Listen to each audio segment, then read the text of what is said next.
సార్వత్రిక ఎన్నికల్లో 16 ఏళ్ల నిరంకుశ పాలన విక్టర్ ఓర్బన్ పాలనకు తెరపడింది. అధికార ఫిడెస్ పార్టీ ఘోరంగా పరాజయం పాలైంది. 3/2 స్థానాల్లో టీసా పార్టీ విజయం సాధించింది. దీంతో ఆ పార్టీకి చెందిన యువ నాయకుడు పీటర్ మాగ్రాట్ దేశ ప్రధాన బాధ్యతలు చేపట్టేందుకు సిద్ధమయ్యారు. నాటో కూటమిలో ఉంటూ పక్కలో రష్యా అధ్యక్షుడు పుతిన్కు మద్దతు ఇవ్వడం ద్వారా బల్లెలా తయారైన విక్టర్ ఓర్బన్ పాలనకు తెరపడ్డంతో యూరోప్ యూనియన్ దేశాల్లోనూ ఆనందం వ్యక్తమైంది. హంగేరీలో ప్రజాస్వామ్య సంస్కరణలకు హామీ ఇచ్చిన పీటర్ మాగ్రాట్కు ప్రధాని మోదీ అభినందనలు తెలిపారు.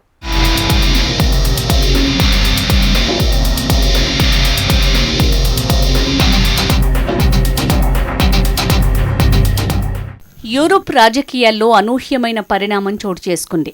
హంగేరీలో 16 ఏళ్లుగా తిరుగులేని నేతగా ఏకఛత్రాధిపత్యం వహించిన విక్టర్ ఓర్బన్ శకానికి తెరపడింది. ఏప్రిల్ 12, 13 తేదీల్లో జరిగిన హంగేరీ పార్లమెంటుకు జరిగిన ఎన్నికల్లో అధికార ఫిడెస్ పార్టీ పరాజయాన్ని మూటగట్టుకుంది. తిస్జా పార్టీ తిరుగులేని ప్రభంజనం సృష్టించింది.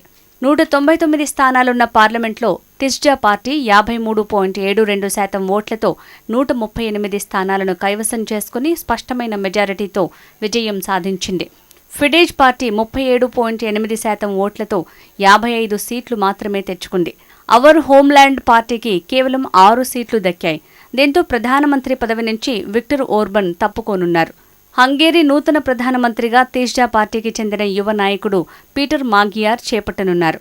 హంగేరీ ఎన్నికల ఫలితాలు కేవలం ఈ దేశంలోనే కాకుండా అంతర్జాతీయ రాజకీయాల్లో పెను ప్రకంపనలు సృష్టిస్తున్నాయి.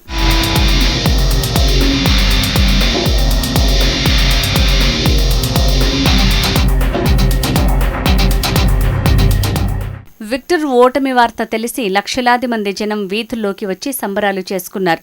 తెల్లవారుజాము దాకా సంబరాలు కొనసాగాయి. రాజధాని బుడాపెస్ట్లోని డాన్యూబ్ నది ఒడ్డున పార్లమెంటు ప్రాంగణంలో వేలాది మంది అభిమానుల హర్షాధ్వానాల మధ్య విజయాన్ని ప్రకటించుకున్నారు పీటర్ మాగ్యార్. ఈ రాత్రి అబద్ధాలపై నిజం గెలిచింది అంటూ ఉద్వేగభరితంగా వ్యాఖ్యానించారు పీటర్.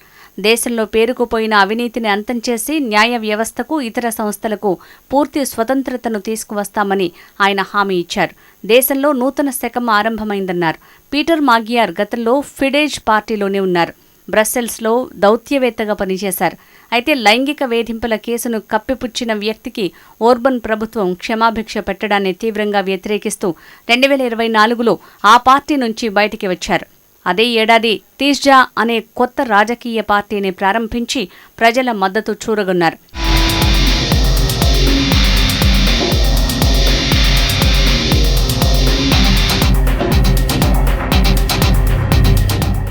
హంగేరీలో తిరుగులేని నాయకుడిగా విక్టర్ ఓర్బన్కు పేరుంది.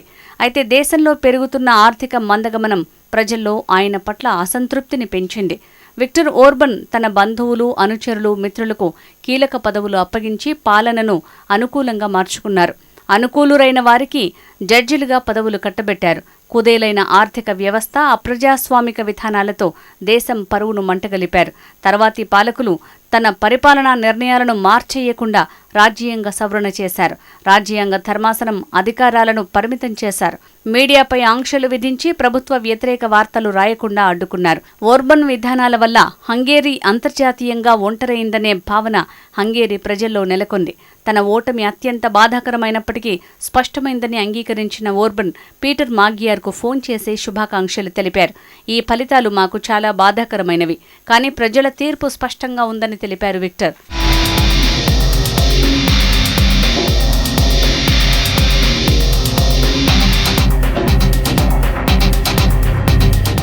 పీటర్ మాగ్యార్ ప్రధానమంత్రిగా రావడంతో హంగేరీలో పెను మార్పులు చోటు చేసుకున్నాయి. ఇప్పటిదాకా ప్రధానమంత్రిగా ఉన్న విక్టర్ ఓర్బన్ రష్యా అధ్యక్షుడు పుతిన్కు సన్నిహితుడిగా పేరుంది. ఈ క్రమంలో యుద్ధంలో రష్యాను దెబ్బతీసేందుకు ఉక్రెయిన్కు భారీ స్థాయిలో సైనిక సాయం చేయాలని నాటో సభ్య దేశాలు భావించిన ప్రతిసారి విక్టర్ తన వీటో అధికారంతో ఏకాభిప్రాయానికి మోకాలడ్డి విమర్శల పాలయ్యారు. గతంలో ఉక్రెయిన్కు అందాల్సిన 90 బిలియన్ యూరోల రుణాన్ని ఓర్బన్ అడ్డుకున్నారు. అంతేకాకుండా యూరోపియన్ యూనియన్లో ప్రతికూల వైఖరి అనుసరించారు. తాజా ఎన్నికల్లో పీటర్ మాగ్యార్ విజయంతో ఈయూలో హంగేరీ వ్యవహరిస్తున్న వైఖరికి తెరపడనుంది. కాగా పశ్చిమాసియా యుద్ధంలో తనతో కలిసిరాని నాటో దేశాలపై గుర్రుగా ఉన్న ట్రంప్తోనూ విక్టర్కు సత్సంబంధాలున్నాయి. అమెరికా ఎన్నికల్లో జేడీ వాన్స్ తరపున సైతం విక్టర్ ప్రచారం చేశారు. ఈ క్రమంలోనే ఎన్నికల ప్రచారంలో ఉక్రెయిన్పై తీవ్ర ఆరోపణలు చేశారు.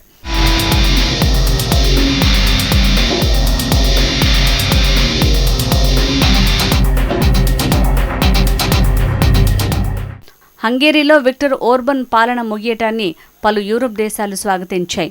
ఈ ఎన్నికల ఫలితం హంగేరీకే కాకుండా యూరోపియన్ యూనియన్, ఉక్రెయిన్ భవిష్యత్తుకు అత్యంత కీలకం కానుంది.